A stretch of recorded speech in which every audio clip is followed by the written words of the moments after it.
बिस्मिल्लाहिर्रहमानिर्रहीम। अस्सलाम वालेकुम। आज 3 जनवरी और दिन है बुध का। पेशावर हाई कोर्ट ने बल्ले का निशान वापस लिया। तहरीरी हुक्मनामा 7 सफ़ात का सामने आ गया है और ये जो 7 सफ़ात का हुक्मनामा है ये 7 पैराग्राफ्स पर मुश्तमिल है।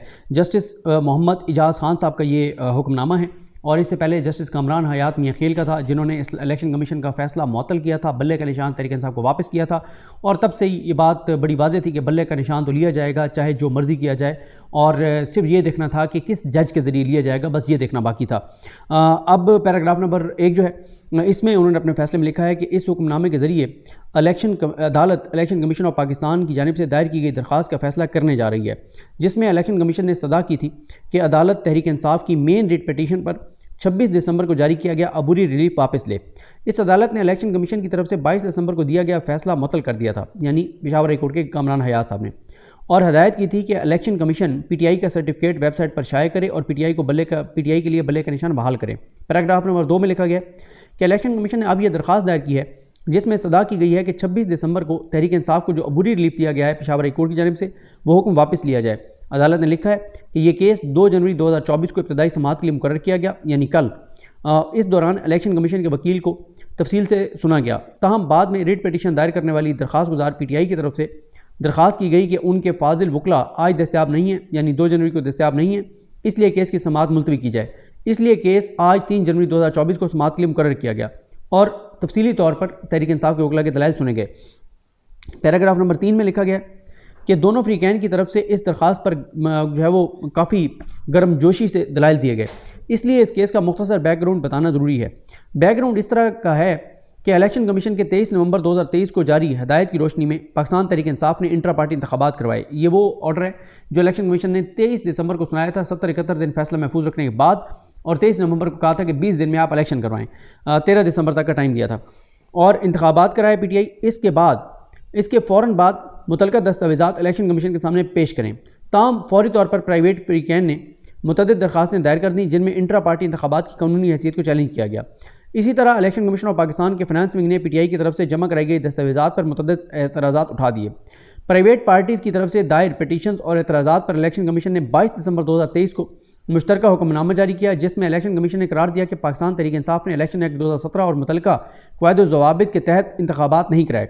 इलेक्शन कमीशन ने यह भी करार दिया कि intra party election Tehreek Insaf के अपने आइन के मुताबिक नहीं कराए गए और इलेक्शन कमीशन की तरफ से 23 नवंबर को दिए गए हुक्म की भी खिलाफ वर्जी है, जिसके नतीजे में यह करार दिया गया कि तहरीक इंसाफ इंतखाबी निशान हासिल करने की अहल नहीं है। इलेक्शन कमीशन का हुक्मनामा इस अदालत पेशावर हाई कोर्ट में रिट पटिशन के जरिए चैलेंज किया गया और अबूरी रिलीफ मांगा गया। अबूरी रिलीफ के हवाले से जो है वो पेशावर हाई कोर्ट के जस्टिस कामरान हयात साहब का जिक्र है कि उन्होंने एक हुक्मनामा जारी किया। पैराग्राफ नंबर 4 में लिखा गया कि मौसम सरमा की छुट्टियों के बायस इस अदालत का डिवीजन बेंच मौजूद नहीं था, इसलिए अबूरी रिलीफ के हवाले से केस एक रुकनी बेंच के सामने 26 दिसंबर को उसी रोज़ समाअत के लिए मुकर्रर किया गया और उसी रोज़ पीटीआई को अबूरी रिलीफ फराहम कर दिया गया। अदालत ने लिखा है कि अब इलेक्शन कमीशन ने अबूरी रिलीफ का हुक्म चैलेंज किया है और अदालत से अपना हुक्म वापस लेने की इस्तदा की है। पैराग्राफ नंबर 5 में लिखा गया कि दोनों फ्रीकैन के वकला के दलाइल तफसील से सुने गए। इलेक्शन कमीशन के वकील का सबसे ज़्यादा इस बात पर जोर था कि स्वीपिंग अबूरी हुक्मनामा जारी करते हुए इलेक्शन कमीशन को अपना मौक़िफ़ पेश करने का मौका नहीं दिया गया।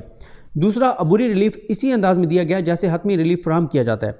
कानून ऐसा रिलीफ देने की इजाज़त नहीं देता। तीसरा ये कि इस अदालत का अबूरी हुक्म सिर्फ सूबा खैबर पख्तूनख्वा तक महदूद नहीं था, बल्कि इसे पूरे मुल्क में काबिल इतलाक़ जो है वो कर दिया गया है।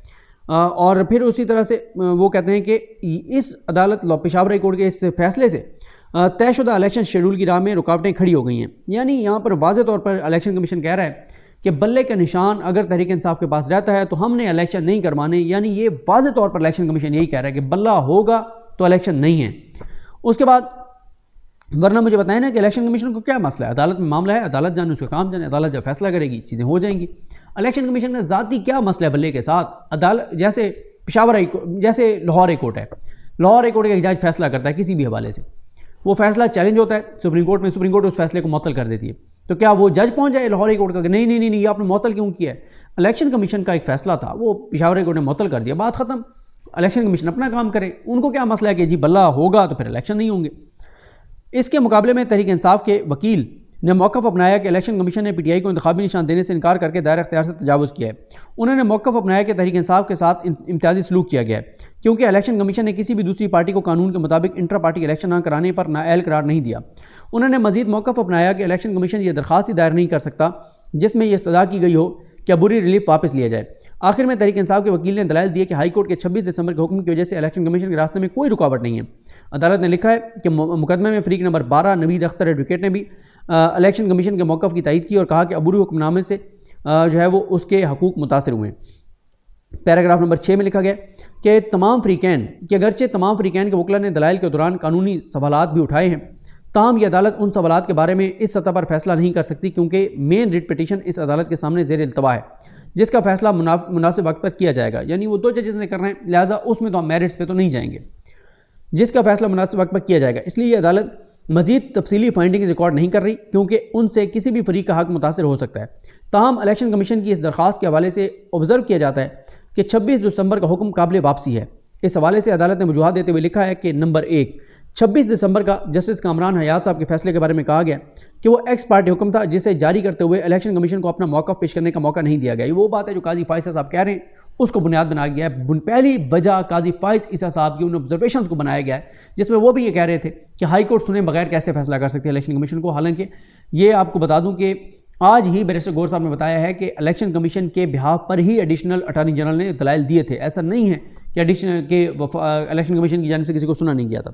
नंबर 2 वजह लिखी है जस्टिस एजाज खान साहब ने कि वो अबूरी हुक्मनामा बाद नज़र में तमाम कानूनी और अमली मकासद के हवाले से हतमी रिलीफ देने के मुतरादिफ है। यानी जस्टिस कामरान हयात का जो ऑर्डर है वो हतमी रिलीफ उन्होंने दे दिया है जो कि इनके बकौल नहीं दिया जा सकता।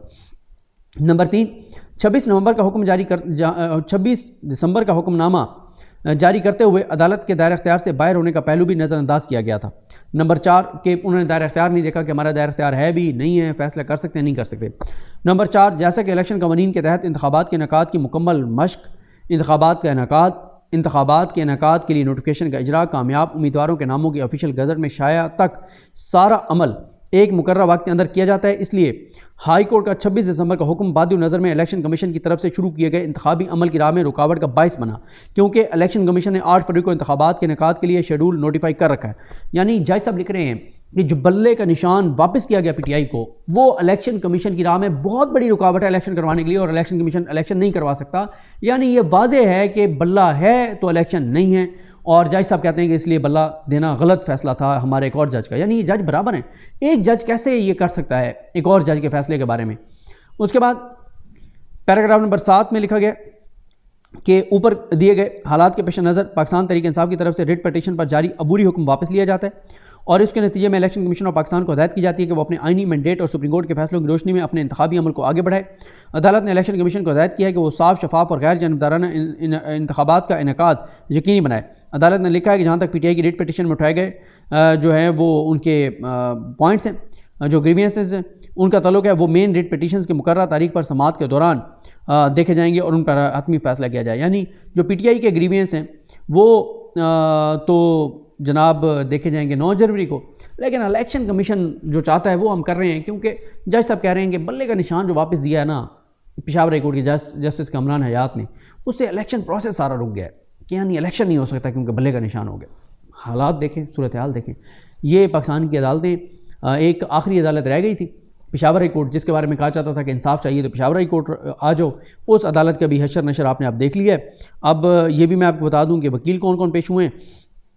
इसमें जो पीटीआई के वकला थे वो काजी मोहम्मद अनवर साहब बहुत सीनियर वकील हैं और शाह फैसल उत्मन खेल ये हुए पीटीआई की जानिब से पेश, और जो दूसरी तरफ से वो पेश हुए हैं जनाब सिकंदर हशमत साहब, मोहसिन कामरान सिद्दीकी और मसूद शेरवानी साहब, डीजी खुरम शहजाद, एडीजी अज़ीज़ बहादुर और इसके अलावा मोहम्मद अमजद साहब हुए हैं डीडी लॉ, और समरन जहांगीर एडिशनल लॉ, और ये रिस्पॉन्डेंट नंबर 1 के बिहाफ पर, और Naveed Akhtar advocate respondent number 12 के लिए। ये है मोहम्मद इजाज़ खान साहब का फ़ैसला और ये उन्होंने आज जो है वो अनाउंस किया है। बल्ले का निशान उन्होंने वापस ले लिया क्योंकि वो ये समझते हैं जज साहब कि बल्ले के साथ तो इलेक्शन नहीं हो सकता। बहरहाल जज साहब के फ़ैसले से ये फ़ायदा हुआ कि नौरीन चुप हो गई होगी, जो बेचारी रो रही थी उसको बल्ला चाहिए था। वो ये चाहती थी कि बल्ला जो है वो इलेक्शन कमीशन को मिल जाए और इलेक्शन कमीशन को बल्ला मिल गया। तो ये चीज़ें बस ख़राबी की तरफ ही जा रही हैं और इससे बेहतरी नहीं आएगी, अदम इस्तेकाम बढ़ेगा और अनसर्टेनिटी से बढ़ेगी और चीज़ें जो है वो ख़राबी की तरफ ही जाएंगी। बहरहाल देखते हैं चीज़ें कैसे आगे बढ़ती हैं। मुझे अपनी दुआ में याद रखें। अल्लाह करीम हम सब का हामी नासर हो। अल्लाह हाफ़िज़।